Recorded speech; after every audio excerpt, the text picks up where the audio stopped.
Hello friends, આપણે આજે પૂર્ણ વર્તમાન કાળ એટલે કે પ્રેઝન્ટ પરફેક્ટ ટેન્સ વિશે સમજીએ. ટેન્સને સમજતા પહેલાં ડેફિનેશન સમજવું ખૂબ જ જરૂરી હોય છે, કારણ કે જ્યારે પણ આપણે ઇંગ્લિશમાં સેન્ટેન્સ બોલતા હોઈએ ત્યારે ડેફિનેશન જો ખ્યાલ હોય તો આપણે સેન્ટેન્સ સરખી રીતે બનાવી શકીએ છીએ. તો એની ડેફિનેશન એ છે કે જ્યારે કોઈ પણ ક્રિયા નજીકના વર્તમાનમાં પૂર્ણ થઈ હોય અને તે ક્રિયાની અસર હજુ પણ ચાલુ હોય તો એવી ક્રિયાને દર્શાવવા માટે પૂર્ણ વર્તમાન કાળનો ઉપયોગ થાય છે. ઇંગ્લિશમાં ડેફિનેશન સમજીએ તો this tense is used to indicate an action just completed.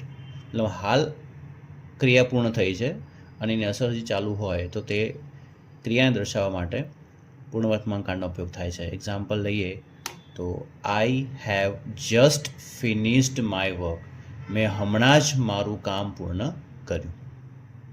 કોઈ પણ ટેન્સીસનું સેન્ટેન્સ બનાવવું હોય તો આપણી પાસે સેન્ટેન્સ ફોર્મેશન જોઈએ, એટલે કે વાક્ય રચના હોવી જોઈએ.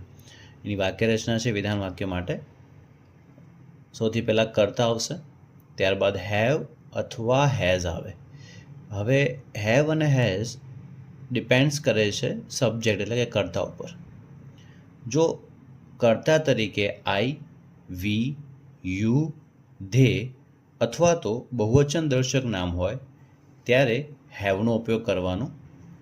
જ્યારે કર્તા તરીકે હી, શી, ઇટ અથવા તો એકવચન દર્શક નામ હોય ત્યારે હેઝનો ઉપયોગ કરવાનો.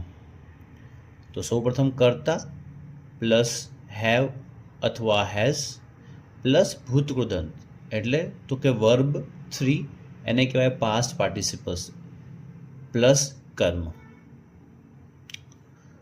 ઓળખ દર્શાવતા શબ્દો જે આપણે વફમની ખાલી જગ્યાએ પૂછાતી હોય છે, તો એ સેન્ટેન્સ કયા કાળમાં છે નક્કી કરવું હોય તો અમુક વર્ડ્સ છે જેથી આપણે ડિસાઇડ કરી શકીએ કે આપેલ સેન્ટેન્સ પૂર્ણ વર્તમાન કાળમાં છે.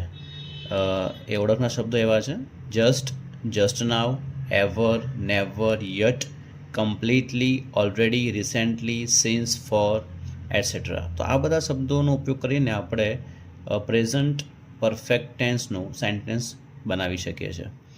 તમે જોઈ શકો છો એક્ઝામ્પલ્સ તરીકે મેં 3 બ્લેન્ક્સ આપેલી છે.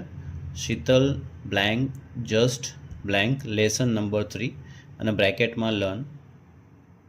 પછી છે he blank already blank a good picture બ્રેકેટમાં છે ડ્રો. અને છેલ્લું છે Jay and Veeru blank never blank Ranpur અને બ્રેકેટમાં છે વિઝિટ. તો આ એક્ઝામ્પલ આપેલા છે જેના આન્સર્સ તમે મને કોમેન્ટ બોક્સમાં આપી શકો છો. Thank you very much.